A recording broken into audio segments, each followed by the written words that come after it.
ఎలా ఉన్నారో? మనమైతే చాలా బాగున్నాం ఫ్రెండ్స్. మన వీడియో గాని ఫస్ట్ టైమ్ గనక చూసినట్లయితే లైక్ చేసుకొని, షేర్ చేసుకొని, కామెంటు, సబ్స్క్రైబ్ అలాగే ఏమేమి ఉన్నాయో అన్నీ చేసుకొని, మన వీడియోలైతే రెగ్యులర్‌గా ఫాలో అవుతూ ఉండు. అసలు మ్యాటర్‌లోకెళ్తే మన రీసెంట్‌గా మొన్న చూసాను వీడియో. ఈ డీమన్ పవన్ కళ్యాణ్ మెడ పట్టుకున్నాడు. ఎవరి కోసం? అదే ఉందిగా పెద్దక్క. తనూజ కాదు. ఈమె రీతు. రీతు కోసం మెడ పట్టుకున్నాడు. అసలు వాళ్ళు ఆర్గ్యుమెంట్ చేసుకుంటున్నారు. నీకవసరమా? వాడి మెడ పట్టుకున్నావు. ఇంకా, ఇంకా ఏదేదో చేయాలని చూసావు. కొట్టాలనుకున్నావు. అంత అవసరమా నీకు? ఆ! నీకు మరీ ఆమంటే అంత మోజుంటే గట్టిగా ఆర్గ్యూ చెయి. గట్టిగా నీ పాయింట్స్ పెట్టు. మాట్లాడు. అది లేదు మనకి.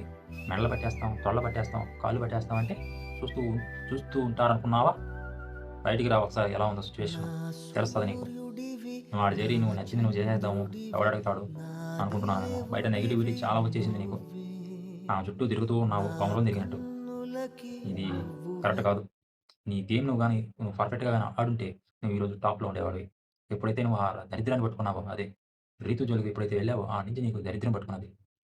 అసలు ఇన్ని రోజులు, ఇన్ని వీకులు నువ్వు అక్కడున్నావంటే హైలైట్. అది 'Bigg Boss' team, 'Bigg Boss' నిన్ను ఎందుకు అక్కడ ఉంచారనేది ఆశ్చర్యకరంగా ఉంది. నువ్వు వాడి మెడ పట్టుకున్నావు. 5 రోజులు నీ భుజం పోయింది. సారీ వాడి మెడ పట్టుకున్నావు. కరెక్ట్‌గా 4, 5 రోజులకి నీకేం జరిగిందో నీకు అర్థమైందా? ఒక టాస్కొచ్చింది. పోయింది. నీ బ్యాక్ బోన్ పోయింది. పోయిందంటే బాగా పడింది. 'జింతాక జితాజిత థా' అనే లెవెల్‌లో పడింది నీకు. ఎందుకు? కర్మ అనేది ఒకటుంటుంది. అది రిటర్న్ అవుతది. సో, నువ్వేం చేస్తావో రేపు నీకు అదే రిపీట్ అవుతది. సో, దాన్ని బట్టి నువ్వు ఒళ్ళు జాగ్రత్తగా పెట్టుకొని నీ గేమ్ నువ్వు ఆడు. నాకు రీతూ కావాలి. రీతూ కోసం ఎక్కేస్తాను, తొక్కేస్తాను అంటే ఇక్కడ సెట్ అవ్వదు. నువ్వు ఒకసారి బయటకొచ్చి చూడు సిట్యుయేషన్ ఎలా ఉందో. తర్వాత మాట్లాడు. తర్వాత సపోర్ట్ చెయి. అంతేకాని నువ్వు నీకు నచ్చింది నువ్వు చేయాలనుకుంటే ఇంటికొచ్చి చేసుకో. బయటకొచ్చి చేసుకో.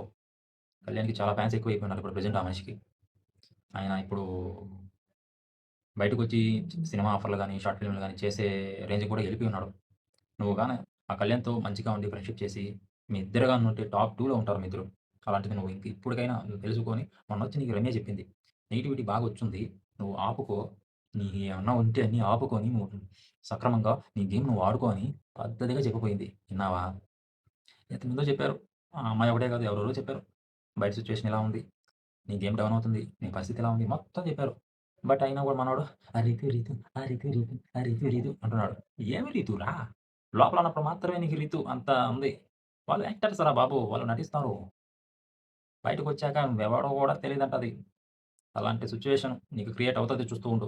నువ్వు ఇక్కడ చేరి రీతు, రీతు, రీతు, రీతు అని ప్రాణాలు ఇచ్చేస్తున్నావు రీతు కోసం. బయటకొస్తే నిన్ను ఎగిసి తంతది ఒకసారి. ఓకేనా? సో, ఇంకనైనా నువ్వు గేమ్ నీ కోసం నువ్వు ఆడుకో. ఓకే. ఆ రీతు కోసం, దానికోసం, దీనికోసం ఆడొద్దు. నువ్వు స్టార్టింగ్‌లో నీకు మంచిగా ఓటింగొచ్చింది. అందరూ ఆడియన్స్ అంతా ఎక్స్‌పెక్టేషన్స్ నీ మీదే ఉండింది. బట్ ఎప్పుడైతే నువ్వు అలా చేసావో ఇలా అయిపోయింది. సో, ఇదే మన వీడియో ఫ్రెండ్స్. సో, నాకైతే ఈ వీడియో ఆ సీన్ చూసినప్పుడు నాకు చాలా ఎమోషనల్‌గా అనిపించింది. ఎందుకంటే కళ్యాణ్ చాలా ఫ్రెండ్లీగా ఉన్నాడు ఆ మనిషితో. ఇన్‌ఫాక్ట్ ఆ రీతు పరిచయం కాకముందు ఎవరు పరిచయం నీకు? కళ్యాణే కదా పరిచయం. కళ్యాణ్‌తో బాగున్నావు కదా! సో, నువ్వు కళ్యాణ్‌కి సపోర్ట్ చేయకుండా రీతుకు సపోర్ట్ చేస్తూ, రీతుని వెనకేసుకొస్తూ, రీతు కోసం ఏమైనా చేస్తూ నీ ఫ్రెండ్‌ని ఇది ఎంతవరకు కరెక్టు? హ్మ్. ఇదే నక్క అంటారు దీన్ని. ఓకే. సో, ఇయన్నీ మనకి పనికిరావు. సో, మన వీడియో గనక మీరు ఫస్ట్ టైమ్ గనక చూస్తున్నట్లయితే ఆడియన్స్ సో, సబ్స్క్రైబ్ చేసుకోండి. ఫర్దర్ వీడియోలు వస్తూ ఉంటాయి. నేను కొద్దిగా గ్యాప్ తీసుకున్నాను యూట్యూబ్‌లో. బట్ నేను ఇంకా రెగ్యులర్‌గా వీడియోలయితే చేస్తూ ఉంటాను. So, thank you.